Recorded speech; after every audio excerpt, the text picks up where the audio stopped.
Is the world running out of room? There are now around about 7.5 billion of us on this spinning ball in space. The world's resources being stretched as a result. So how long before we push our planet to breaking point?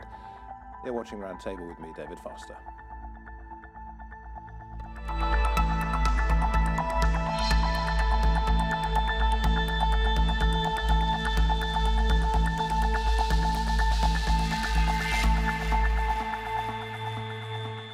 Well, we start with a question. What was your commute to work like today? If you live in a big city, the chances are you were stuck in traffic, squashed up in a train carriage with almost now 8 billion people on Earth.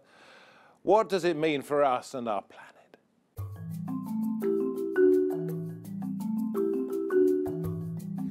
Our population is growing, our resources shrinking.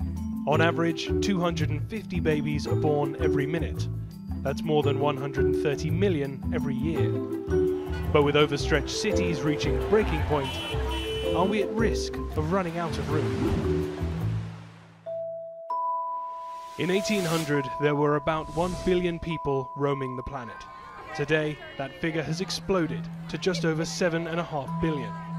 Half of us live in urban areas, a figure predicted to rise to 66% by 2050.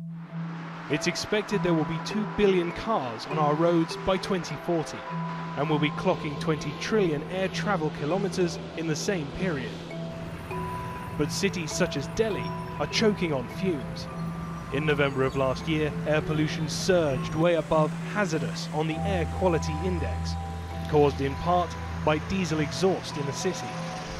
In Shanghai, traffic congestion has become so bad, officials are aiming to limit the city's population to 25 million people by 2035. A figure some academics say has already been surpassed. Untamed urbanization by humans is also taking its toll on the natural world. Experts warn that we have destroyed 10% of the world's wilderness in 25 years, crowding some species towards complete extinction.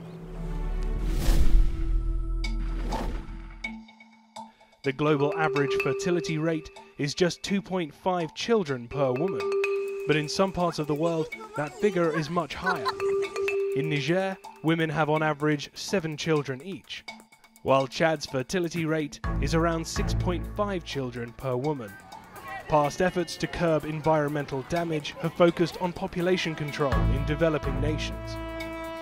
In the 1960s, a huge government-sponsored family planning program was rolled out in India, putting controversial sterilization drives at the heart of efforts to combat population growth. In the late 1970s, the Chinese government introduced a raft of population-curbing measures, including its controversial one-child policy. But some experts say it's not a case of overpopulation in poorer countries, but of overconsumption in rich ones. The Northern Hemisphere, home to 13 of the 15 largest countries by GDP, emits more greenhouse gas per capita than the Southern Hemisphere. Fertility rates in sub-Saharan Africa may be higher, but a person in Niger emits a fraction of the amount of carbon as a person in the United States or the United Kingdom. Some researchers expect the number of people on the planet to reach more than 11 billion by the end of the century, while others say overpopulation is overstated. Is it a question of controlling our growing population, or is it about how we continue to treat our planet? Joining me at the Roundtable today, well, actually not at the Roundtable, but via Skype in Canberra, Australia, we have the demographer, Dr. Liz Allen. Then we travel across the Atlantic, well, it depends which way you go, I suppose, to Vermont in the United States, east coast of the US. Bill Ryerson's there, president of the Population Media Centre, and with me here in the studio we have Alistair Currie, head of campaigns and communications for Population Matters, and Lloyd Msipa, director of Africa Public Policy Research Institute. Thank you from all points of the earth, which I suppose is jolly appropriate considering what we're talking about. And let me come to you first, Liz, if I may, because something you said was that a rising population is not necessarily a disaster. When we've had predictions in the past that the Earth can sustain only somewhere between 4 billion and, okay, 16 billion, we're over the 4 billion now, so why not a disaster? Look, I think in the current population discourse that we see across the world is this idea that we're in a catastrophic situation and any kind of population increase will only increase our problem moving forward in terms of pressures on natural resources, food production will be a problem, and the like. But it's not a catastrophe. That said, population is not homogeneously dispersed across the globe, and we see some areas experiencing most definitely issues with food scarcity and issues around insecurity when it comes to the natural resources. But overall, the population isn't in catastrophic condition. No, but we're pretty overstretched, aren't we? See, here's the thing. A lot of people, when we're talking about population, they look around themselves and they focus on their experiences day to day. That might be their commute to work or to travelling to education or trying to get their child enrolled in school. What you're seeing around you is not an issue with population per se, but rather an issue with an infrastructure failure. Okay, so and that's I something think we one should of the be things, mindful of. Yeah, one of the things you might be suggesting, everybody else can jump in at this point, is that we don't prioritise correctly. You know, you have areas where there are a lot of people and they don't necessarily have enough food, they don't have enough resources, that people are greedy to some extent and they don't understand that they need to sort of share things around a bit more evenly. I think we have to look at the global picture. And when you look at what's happened in population, doubled in the last 50 years, you can map, indeed, over the last 100 years, you can map our growth in population against all sorts of indicators of environmental problems, be that soil erosion, extinctions, climate change, which is obviously the big one, freshwater use. So when you look at the two curves of population growth and these indicators, you're looking at a problem. Whether or not it's catastrophic is a matter of interpretation, but what you're looking at is an area in which, if we put more carbon emitters on the planet, if we put more people who require food, if we put more people who require water on the planet, we are putting pressure. And in fact, the Earth's renewable resources are currently estimated that we're using 1.7 Earth's worth of renewable resources. I did read that. Of course, there are more things we can do to cut our consumption, to cut our impact technologically and in the way that we behave. But fundamentally, when you're adding more people, and the more people you add, the more difficult it is to solve those problems. That's the I'm going to come to you, I promise you. All right, Lloyd. okay. But I'm going to go to Bill first because he's sitting quietly there on the west coast of the United States, east coast of the United States, and he's got up jolly early for us. What do you make of what you've heard so far? That perhaps we're being irresponsible, perhaps we don't understand the problem correctly, that it isn't necessarily a question of overpopulation, it's a question of managing your resources? I'm going to try to create a bridge between Liz and Alistair. So we do have two demographic worlds. We have Europe and Japan and Russia with very low fertility rates. And we have sub-Saharan Africa and some South Asian countries with very high fertility rates. And we have some in between. But indeed, the very high fertility rate countries have not been changing their growth trajectory very rapidly. Some have, but most have not, particularly in sub-Saharan Africa. So indeed, when you look at economic development since World War II, every country that has gone from developing to developed status since World War II started by reducing fertility rate. And they then achieved what's called the demographic dividend, which Liz referred to, which is basically, to give a very quick explanation, when, without any change in family income, people have fewer children, they are spending less of their annual or monthly income on food, housing, and clothing, and they have some money left over. That goes into bank savings accounts, that creates capital in the marketplace, that allows businesses to borrow and expand, that leads to rising demand for employees, which drives up wages, and at the same time, over time, the number of people trying to find jobs is starting to slow down. Are you suggesting that population control is not necessarily down to simply birth control, but it's down to sort of education, showing people that they could be better off if they didn't have quite so many children, and then that would bring the different rates of growth and different rates of disparity closer together?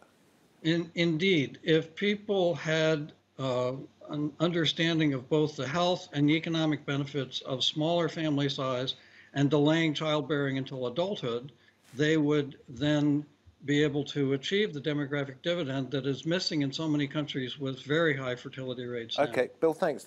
Lloyd, you've been very, very patient. Yes, Thank you. Thank you. Say what you want to say, and then I've got a question for you.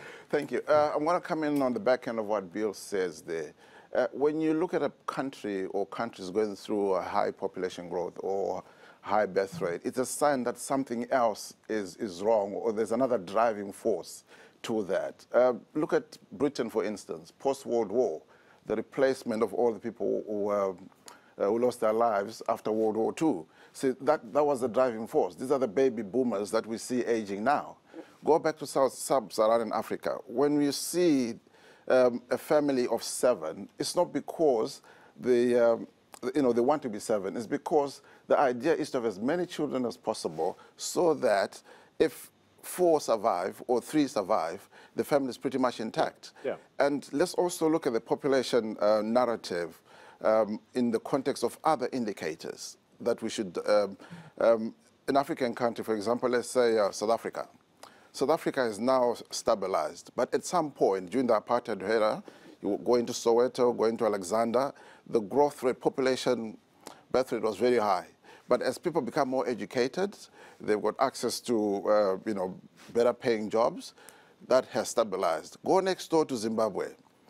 Zimbabwe's birth rate has been very high, despite all the diseases, HIV and so on. It is a survival mechanism. It's a human thing. Nature on its own stands to, life finds a way. Remember, what was that movie, the dinosaur movie? Jurassic. Yes, life finds a way of self-balance. So at some point... Which is almost a Malthusian argument, isn't it? Exactly. Can I go to Liz? Yeah. Can I go to Liz? Yes. Because we're talking, let's say here, about sub-Saharan Africa. And that brings to mind the disparities in age demographics. Because in the big cities in that part of the world, you're going to find there's a very, very high number of young people. Whereas in the developed countries that have big populations, you're going to find an awful lot of old cronies like me. So how does that balance up when it comes to overpopulation? And this is quite interesting. On one hand, we've got an ageing population in quite a substantial part of the world where fertility is below replacement. So populations aren't replacing themselves. But on the other hand, we've got populations that have quite high fertility and as a result are quite young. Now, at the same time, we've got this kind of juggling act occurring where we've got the likes of Australia, US, the UK, who are aging in a way and requiring essential employment in terms of a taxpayer base to contribute to the government coffers to support an aging population. Now, on one hand, it's quite beneficial that we have this kind of two-speed global population situation where some countries can benefit from migrating to areas that are in dire need in some cases for skills and labour. Now, this raises a few questions too about fairness. Can we come back with some of those in just a moment? Certainly. If we can, because I'm trying to bounce this around. And Alistair, I know you wanted to say something in response to what Liz is saying, and then I'll go to you, Bill. I think we've got to be careful when we talk about population in terms of thinking only about places where we're seeing very high population growth, and that is sub-Saharan Africa at the moment. This is also about impact. You look at the country with the highest fertility rate in the world is Niger, which has got a fertility rate of over 7. But a single person from Niger will produce 160th of the carbon emissions of someone from the US, or a 65th of the carbon emissions from someone from the UK. So if you look at impact, in fact, having a smaller population, having fewer Americans being born or fewer Brits being born is actually, in terms of addressing climate change, which is, many believe, an existential threat to us, actually small families here. So we've got, when we talk about it, we shouldn't just be obsessed with the simple numbers. And the other issue, I think, which comes about talking about aging and that transition, which certainly is a challenge that we face, is, first of all, having an aging population is much less of a problem than having your atmosphere burn up. And secondly, it's about the choices that we make about, do we need more people to deliver a higher tax base, or do those of us who are already here need to pay more taxes? There are other solutions to the problem. You talk about the US and the carbon footprint, et cetera, et cetera. How does this one work out? In a developing country with a massive population, I'm thinking of India, which is an industrializing society and has a massive carbon footprint per head of population. That's the perfect storm for things going wrong, isn't it? It is. Well, actually, I mean, India at the moment has a pretty small carbon footprint per head of population, but that's exactly what we're talking about. One of the But it's going up. It's going up. It's going up. Well, why shouldn't we be allowed to? And absolutely, people have a right to move out of poverty. Yeah. People have a right to economic development. But when that economic development takes place, they will be consuming more and having a greater impact. Of course, those of us who are already consuming more and having an impact need to look at our family size, but we can't be complacent. And everybody wants no, absolutely. Bill, jump in. You're the bridge builder. Okay. Yeah, I mean, everybody wants to consume more. So some people say, well, rapid population growth in developing countries isn't a problem because they have small carbon footprints. But in fact, they all want to increase their carbon footprint. Everybody wants to live higher on the hog, and therefore we need to look at the fact that both overconsumption in Western countries and rapid growth in numbers of people times rapid growth in rates of consumption per capita in developing countries are both contributing to what is an unsustainable situation. And climate change and loss of biodiversity are just two examples of why we are not living sustainably now. But the difficulty here, as I see it, and any one of you jump in at this point, is it's very hard to tell people in India that you can't consume as much as those rich people in other countries. It's the same thing. And it's the same thing in Africa, because for Africa to come out of poverty, it has to industrialize. Yes, there's bad side to it is that you're going to have the carbon footprint going up. But industrialization is the major step to get those African countries out of poverty. And when they're out of poverty, you find that the narrative of overpopulation takes a back seat, because everybody tends to tie poverty in Africa to overpopulation, which is not necessarily true, because there are other indicators that people should be looking at. For example, intrusive policies from first world countries, in terms of dictating economic trajectories those countries should take. So it is important to look at this holistically, from a governance point of view and from a economic point of view. Yeah. Well, you have to look at it holistically in a global, from a global point of view. And what you have to say is, let's all be very sensible about this. Let's share our wealth around so everybody's got exactly the same amount. And let's all move around a little bit out of the big cities in the country, so we've all got enough room. And let's be sensible about the size of the families that we're all going to have, and then we can all possibly live in harmony. But that's not going to happen. So what are the scenarios? Is there a way of turning it around, Alistair, or are we facing doomsday eventually? We're not facing doomsday eventually. We are looking to, I mean, it is inevitable that our population is going to rise to at least 10 million and probably more. But if you actually look at 10 billion. 10 billion, sorry. And the current UN projection for 2100 is around about 11 billion. But if you actually look at the difference on that projection, if on average there was half a child more per family, we're actually looking at a population in 2100 of 16 billion. If there was half a child less than the UN projects in the middle, we're looking at a population of 7.3 billion. Those aren't massive changes, and yet the difference in terms of the impact on our planet, the resources that we consume, is enormous. And that is a solvable problem, which I'm sure we'll go on to talk about. The UN population assessment projects the world population will plateau by 2050 and will remain stable until 2300. Therefore, perhaps there's not a problem. That's exactly my point. At some point, it will level out, because as the poor countries come out of poverty, there's now an understanding that they can actually have 2 children, and those children will survive, as opposed to a situation where you have to have 10, and out of the 10, if 2 survive, that is what the scenario is now. And we industrialize, people become more educated, the population will stabilize. And the demographic, it's a transition thing. It won't happen, like in the UK, for instance. It went through from high birth rate to stabilized, and now you've got an aging population. Same thing in South Africa, same thing in Bangladesh. And other African countries are going through the same thing. So it will plateau. So you think by what was the year? 2050? You think that the world population will not exceed a certain number. Okay, the world population will not exceed a certain number, so says the United Nations, for, I think it's a period of a couple of hundred years.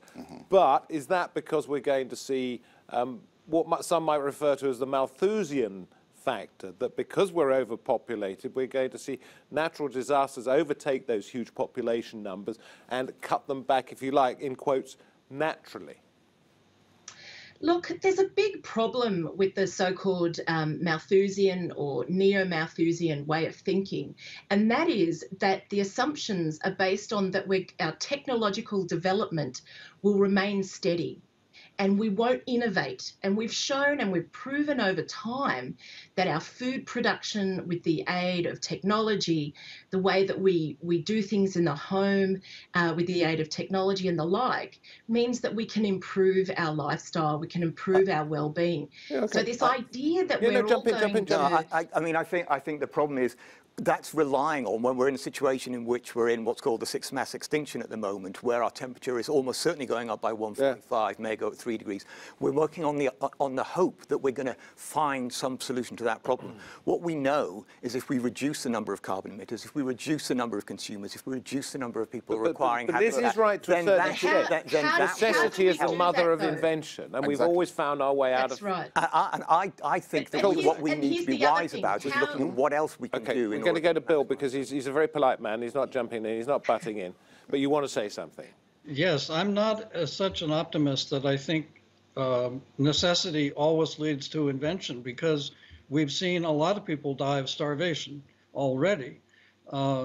We also have seen in countries where infant and child mortality rate has been dramatically reduced, which is most of the countries of the world, where 7 children may be born in a family in Niger and 6.5 of them survive to adulthood.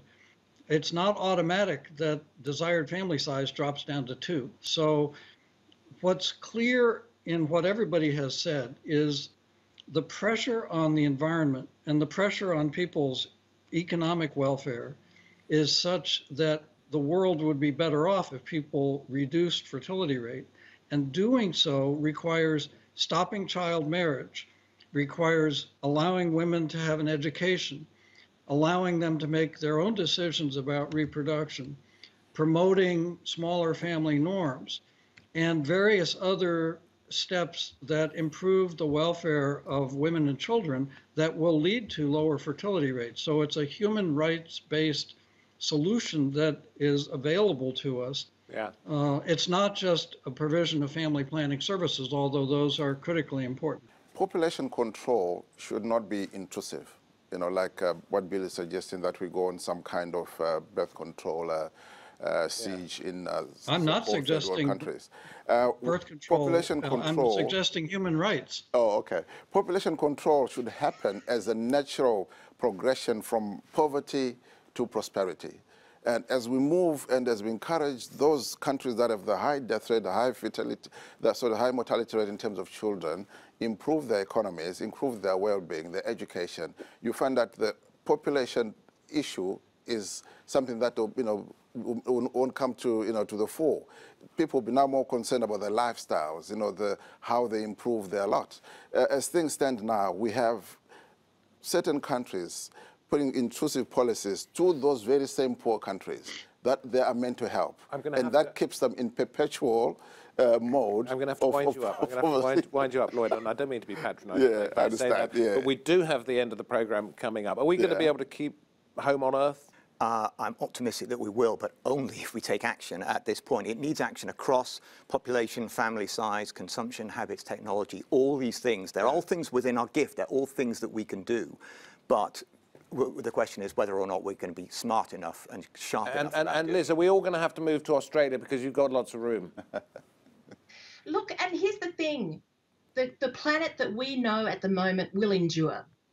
The difficulty is that we must innovate and we must shift our minds and consider that indeed population's not the problem here. It's policy and funding and infrastructure. If we want to see ourselves endure on this planet, we must get ourselves out of this old, outdated notion of applying particular policies that have been tried and tested 50 years in the past and consider them into the future. Let's move with the times. Let's consider how we can adjust our behaviour rather than apply restrictive policies that control human rights in a way that I think is not expected by these people that say we need to go in and give people, women in particular, the gift of small families. I think we've gone the opposite way of restriction. Liz, thank you very much indeed. Night time in Australia. Bill, thank you very much indeed. Very early morning on the east coast of the United States, and to my two guests here. I think the general feeling happens to be that as long as we take care of our planet, take care of ourselves, and think about our fellow man, our fellow woman, then there is hope, even as population numbers do go up. It's just that one or two things have got to change if we're to make it as comfortable as we would like it to be, this place we call home. Thank you all very much for joining me. Thank you for watching. You can find us on YouTube. Hope to have your company next time. From me, David Foster, and the team. Goodbye for now.